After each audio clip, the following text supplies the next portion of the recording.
Since the dawn of the 21st century, scientific discovery has rushed forward at lightning speed.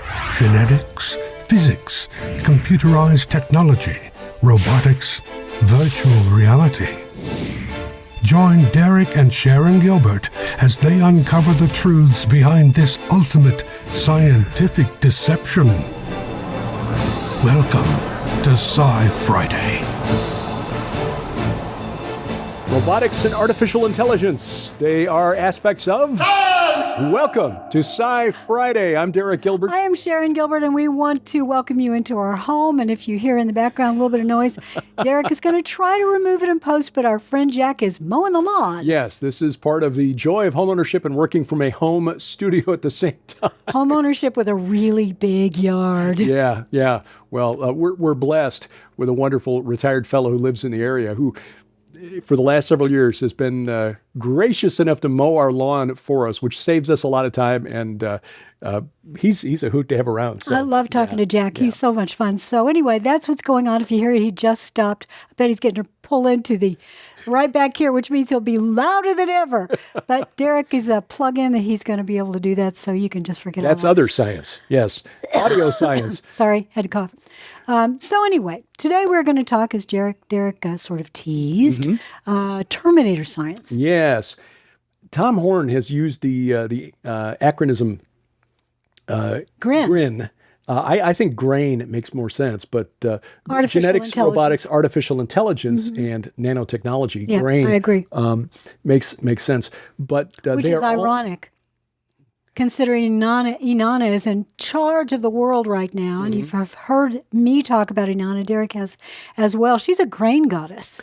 At least she's supposed to be. Well, she's an all that and bag of chips. Right. War and sex and all of the aspects you name of life. It. She's the queen taken of over. Heaven, the queen she of the even great below. says she's the calf of heaven, the bull of heaven. She has taken on every epithet that all of the other gods claim. Yeah. And if you want to get more about that, watch our other series, Unraveling Revelation, where Sharon and I talk about Inanna as the woman in scarlet, or the woman who rides the scarlet beast, the mystery Babylon, or Babylon the Great. And I think you're right about that.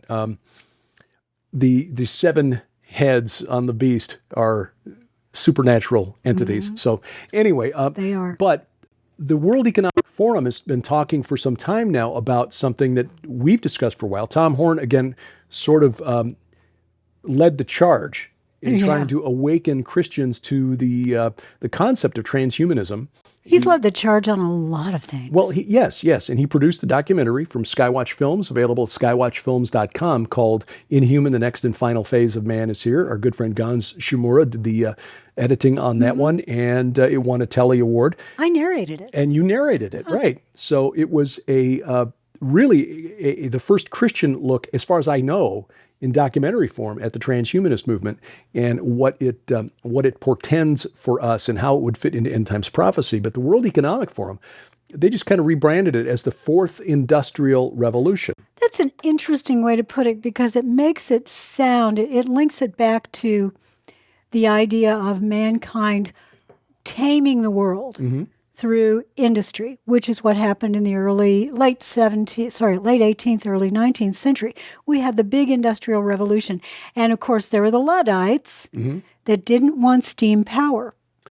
Right. And there were some acts of violence committed against factories that were employing this new automation, these new industrial technologies. They were throwing shoes. Originally, it was wooden shoes, which is where the term Luddite comes from. But it was mankind saying, no, we don't want to go there, because I think a lot of individuals at the time could see we're going to lose our jobs. And so they were literally throwing spanners into the works. Yeah, they really were. For you Americans, that's wrenches into the works. Anyway. We watch too much British TV. We do. We even understand Scots.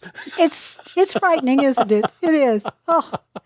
Well, yeah, I think that this fourth industrial revolution that the World Economic Forum says that we are in the middle of is one that is going to dehumanize the world.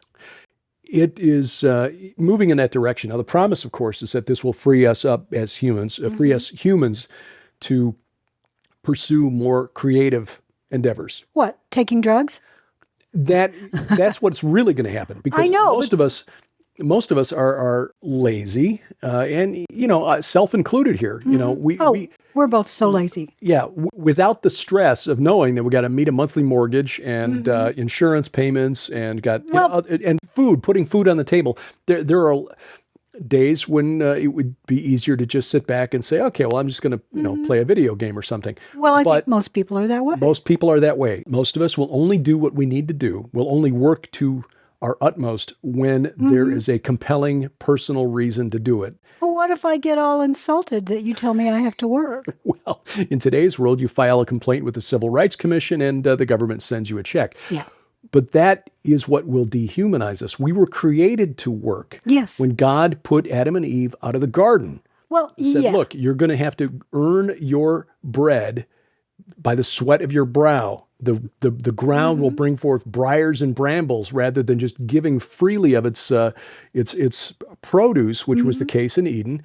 This is the golden age that the pagans want to return to. The Greek cosmology, Greek religion, remembered a day that was very much like Eden, when the earth gave its fruit without any toil and everybody lived a life of ease and everything was wonderful. Wouldn't it be great to go back to those days when Saturn reigned and justice returned? We don't want to go back there because that was a time when the fallen realm ran everything. Right. And mankind just became slaves. The promise is a world free from toil. And the fourth industrial revolution, which promises to automate everything. Factories will all be robotic. Our farms will all be robotic. We'll be free to just paint and write poetry and make music. But the reality is most of us don't do those sorts of things unless we're really compelled. I mean, there are the few, the really artistic and creative among us, like you. You must write, and the world has been blessed through your Red Wing saga.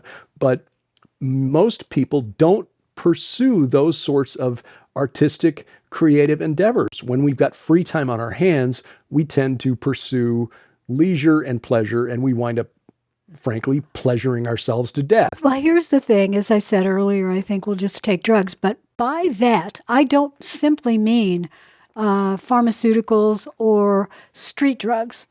I mean any addictive behavior. Right. And that includes being online, playing games online, playing games at home offline, gambling, good grief, pornography. There are so many things to which mankind is prone to be addicted, and nearly every one of them is a sin. Who ever said, I'm addicted to Jesus? Not many. Not many, no. Not many. And part of the reason for that is because the Lord gives us free will. We worship him because we choose to, not because we are addicted to him. Right. But the fallen realm are removing our free will, and therefore addiction is their primary goal when it comes to humans. Right, to keep us sedated, compliant, and docile. Yeah, very much so. Yeah. Very much so. I think we're not only moving in a direction of robotics, but our own biology is being altered because of the foods that we consume, because of what's in the air, what's in the water. There was a story just this week, and we're recording this a couple of weeks before you see it, but you may have seen the same story, that a brand new plant is going to go in the United States, and it's a big brag moment. Hey, the United States is going to lead the world in synthetic food production, synthetic meat production in particular. Yeah, and again, this is another World Economic Forum thing where they talk about the wonders of alternative protein, alternative sources of protein. There was a story out I saw this morning on school children in Wales who are being encouraged to try this alternate protein. And I forget the brand name, but essentially it's insect protein that's been processed to look like textured meat. In other words, like sloppy joes. Yeah. Because frankly, if it looked like ground up crickets, they wouldn't eat it.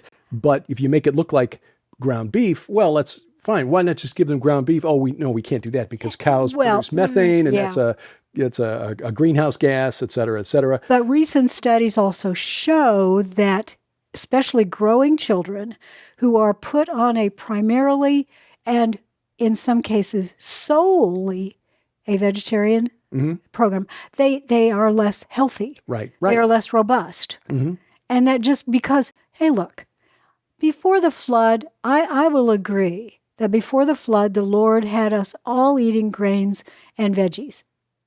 But after the flood, except for those, cannibals who are written in some of the records, but after the flood, when frankly there weren't any vegetables around, there was water covering the earth.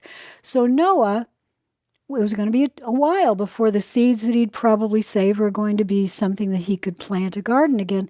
But the Lord actually gave us meat to eat. He said, now these are the animals that you may eat. And he put fear in the animals to give them a fighting chance. Right. Yeah. Run away. The humans are coming. And yes. they might In try to other eat words, us. I think post-flood, the Lord changed our biology to require meat protein. I think you're right. Other ingredients that are in meat. Right. A lot of amino acids. You have to go to meat to get them. So this program of trying to wean us off of animal protein is a deliberate program. Yeah, it makes us to weak. Weaken us, and again, keep us compliant and docile. Yes. Are you starting to feel a bit like one of the cattle that's outside on the range here? Keep them, happy, feed them, keep them docile. Right. Just keep them distracted so they don't notice what's going on. It's like that, what was that series, not a series, but a movie a while back with Ewan McGregor and The Island. Michael Clark Duncan, who was in that story. He was the very large African-American actor who sadly passed too soon, but wonderful actor. He was in The Green Mile as well. Yeah. One of my favorite roles. Coffee. Spelled just like the drink. Yeah. Great character, great actor. Like the drink, but not spelled the same. But it was an interesting film in that they didn't disclose until near the end that this, the winners of this lottery to go to the island weren't in fact getting out of this large, what looked like a prison system. Yeah. It was they were going to be harvested because they'd been grown as clones to supply replacement organs, transplant organs for wealthy people. And that is... Yeah, spoilers. Well, the movie's been out long enough that I don't know that for anyone who's interested, you probably have already seen it. But the point is that we are in a world now that believes that we are justified in doing just about anything to extend life almost indefinitely through science, because there's no God, so resurrection is a myth, and so in order to live forever, we're just going to have to overcome death our own way, but that includes cloning in a variety of ways. We talked about embryonic stem cells, research in years past. I mean, that was a big thing here back in 2006. Yeah, but let me raise my hand for a minute, because cloning will not provide replacement parts for you and me. No, it will not. It will be for the wealthy. The 1% or the 0.1%. Yeah, exactly. The promise will be held out to get people to go along with it. But, we'll be the ones who'll find out too late that, hey, we're going to the island and it's not a vacation. Well, here's the thing. We may even be sold the bill of goods, and we're going to have to take a break, that we may not qualify for that program, but there's another one that's even better. We'll get uploaded to the internet. We'll get uploaded to the cloud, and you can live forever and never die. Yeah. Well, that's all part of this fourth industrial revolution, this idea that we can be as gods. That's really what's at the heart of all this. That's a chilling thought. Yeah. Sci Friday continues after this. Jesus told his followers to love our God with all of our hearts, souls, and minds. And that's what we try to do every week here at Gilbert House Ministries. This program is an outreach of our ministry. Every week, we search through the mysteries of end times prophecy on Unraveling Revelation. We look at the nexus of science and the supernatural on Sci Friday. We study the Bible verse by verse in chronological order at the Gilbert House Fellowship. And each week, I interview fascinating guests on my podcast, A View from the Bunker. Producing that much content takes time. Serving up that much audio and video costs money, and so we depend on your support. You can support us in a couple of ways. First, you can donate through our website at gilberthouse.org, or you can contact us through the U.S. mail. Gilbert House Ministries, P.O. Box 78, Crane, Missouri 65633. And you can shop at our online store, a sort of a virtual book table, where during the month of June, you can save 20% on every one of Sharon's 7 novels in her series of supernatural thrillers, The Red Wing Saga. Just use promo code JUNE20 at checkout. That's June20. We are grateful for your help in fulfilling our mission. We thank you for your prayers and your support. Welcome back to Sci Friday. I'm Derek Gilbert. I am Sharon Gilbert, and we so love doing this show. And you know what? When we are on tour, we still do the show.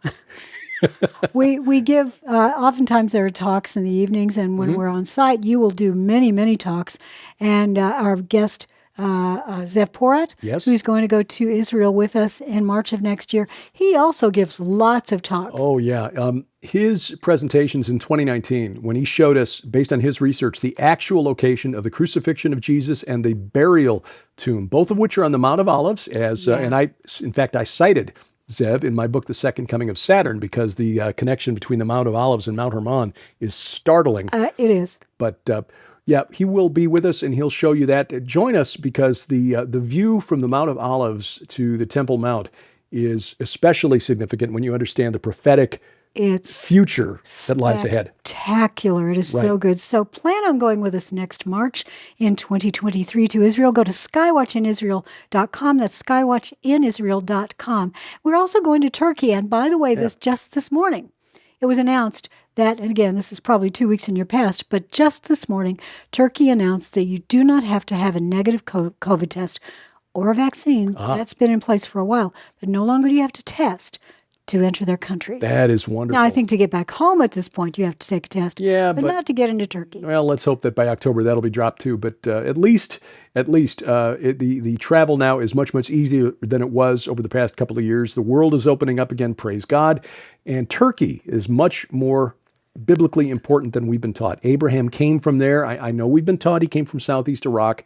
That is a common misconception, but we'll explain why that is a misconception. We'll also visit the cities of the churches of Revelation and Göbekli Tepe, which has been a bucket list item for us. Oh, it really has. So plan on going with us this fall in October of 2022. Go to skywatchinturkey.com, skywatchinturkey.com, and you'll see all the information. I will say this, that is a land package only, as is Israel as well. And so you want to get your reservations and your deposit in as soon as possible and have them start making plans for your flight. The airline, not the airline, but the tour companies will reserve it for you. They'll get you over there, but you will have to pay an upcharge in addition. But right now, I'll tell you what, airline prices are going up by the day. Well, so the sooner you get your ticket bought, the sooner you're going to save some money. Well, skywatchinturkey.com for that one. And boy, we're looking forward to that. We really are. Well, the world, no telling how it's going to change between now and October. The way things have been flipping so quickly. The World Economic Forum is making it no secret that they've got plans on wanting to completely restructure human civilization. But this fourth industrial revolution is all about restructuring what it means to be human itself. Well, exactly. I think that, as we said before the break, that the idea for most of us is to keep us happy and compliant. And if it means that you have to give people a universal basic income in order to stay on and to keep mining those quatloos and to stay online, because we are the product as well as the consumer. Facebook and many other social media companies, I'm not just calling out them, a lot of companies are making money on you and me because we're on websites, and each time we click on there, an ad is shown. And even if we don't click through with the ad, it still makes an impression on us because we see it. And I'll tell you what, some of those ads are not appropriate. No, they're not. But as you say, we are the product in the global information economy. What was the program we did? Surveillance capitalism? Yeah, that's exactly what it is. Sadly, disturbingly, it's been facilitated by the remote learning of most of our school kids over the last couple of years. There was just a report issued by a group that investigated how those apps being used by schools for remote learning have been tracking children, and they found that 95% of them have been selling data on school kids, students, to these advertising technology companies. And parents don't know about it because most of them don't disclose to parents, yes, we are tracking your child's behavior online and using it to develop a profile, which includes things like a guesstimate of the family income so they can target specific ads at those kids. And they are hurting those kids in a particular direction. Right. So that is how we are being changed as a species by our dependence on the internet. But coming back to the idea of robotics and the influence long-term. Long Terminator? Long Terminator, right. Terminator is the operative word there. We've been keeping an eye for a while on something called lethal autonomous weapons systems, or laws. It's not likely that the Terminators of the future here will actually look like Arnold Schwarzenegger or Robert Patrick. They're not going to come through that door on Mars? Probably not. Well, That's another show. Who knows? Yeah, it's another show. But, they probably won't look like the Cylons of Battlestar Galactica, but they will probably be like the tread-powered military robots that are already being deployed, or the drone swarms that are being tested by the U.S. and China right now. Yes. Did you see the story about the mothership drone? Yes. And then all of the baby drones that come out? That's Chinese. Yeah, but the U.S. Army has also tested a system that they describe as drone swarms that behave like a wolf pack. These are programmed that they speak to one another in real time and triangulate on a particular target. The Chinese test showed a man running through a bamboo forest and being tracked by a swarm of drones who were able to avoid the trees in this forest. I saw that. That was chilling. It's reminiscent of in the Frank Herbert novel Dune, which was 60 years ago, and then the adaptations for film and screen, The Hunter Seeker. Yeah, which was a small drone with a lethal charge in it that was designed for one thing only, which was to find and assassinate a target. These are being developed now, today. This is no longer the stuff of science fiction. Autonomous weapons systems being deployed on the battlefield that communicate with one another, can make their own firing decisions, come up with their own targeting solutions, and will be deployed on the battlefield sooner rather than later. Israel has already deployed robotic systems along the border with Gaza. Russia has deployed some of these in Syria and probably in Ukraine as well. We've got now these switchblade suicide drones. Those are terrible. That we have supplied to Ukraine that will take out armored personnel carriers and tanks. And personnel. And personnel, of course. So these things are now being deployed on the battlefield. And as the various nations researching these look for an edge over their geopolitical competitors, China, Russia, United States, United Kingdom, we will likely see more and more autonomy granted to the artificial intelligences built into these machines, these weapon systems. And this is really a disturbing thing. Foreign Policy Magazine, which is a sort of a house organ for the Council on Foreign Relations here in the United States, they kind of own the foreign policy cartel.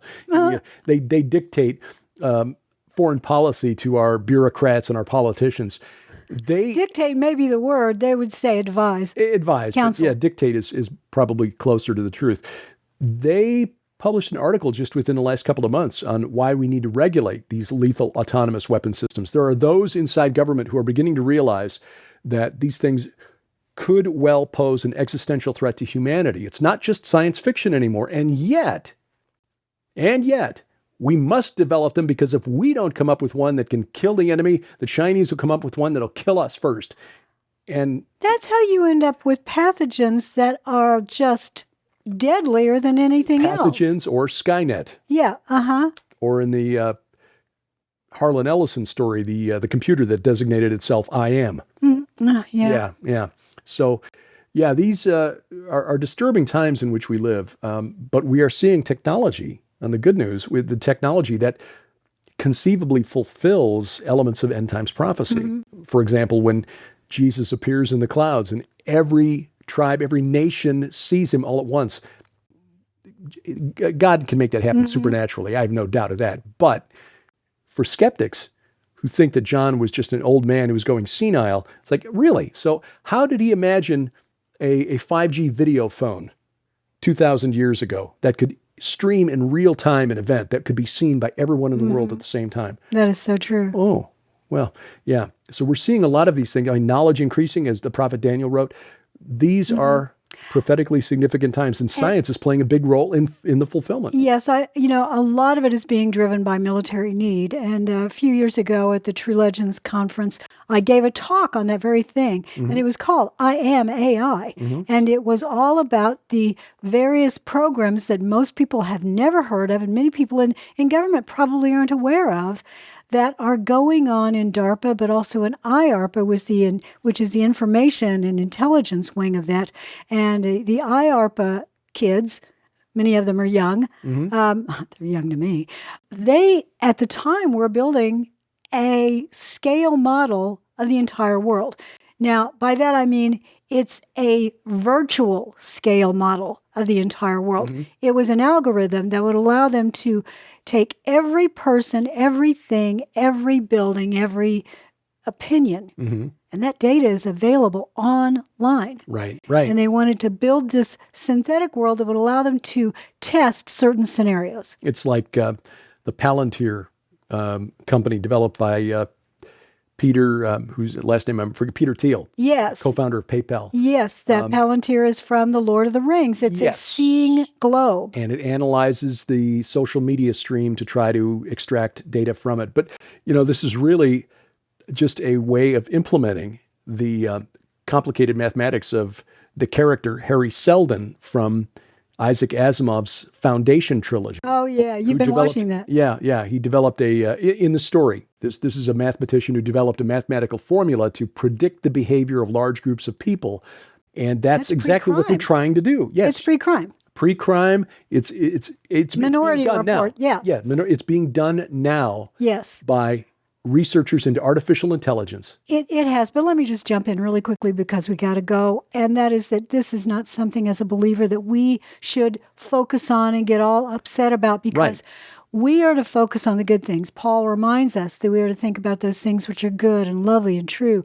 That is our Lord Jesus Christ, and He's our King. We live in a kingdom. We don't live in a world that is really our loyalty is to that king, not to a president, not to an earthly sovereign, not to a prime minister. It is to him. And he's got this under control. That's right. He's allowing all these things for his reason. So when you start to get upset, go to the Bible. Go to the Bible. Go to the Bible. Amen. The Lord has seen all these things coming, and he still will achieve his ends. His will be done on earth as it is in heaven. Amen to that. Amen to that. Thank you for watching. This is Sci Friday. Sci Friday is a viewer-supported outreach of Gilbert House Ministries. Follow us online at SciFriday.tv and GilbertHouse.org. We'd love to hear from you. Contact us through our websites or drop us a line at P.O. Box 78, Crane, Missouri 65633.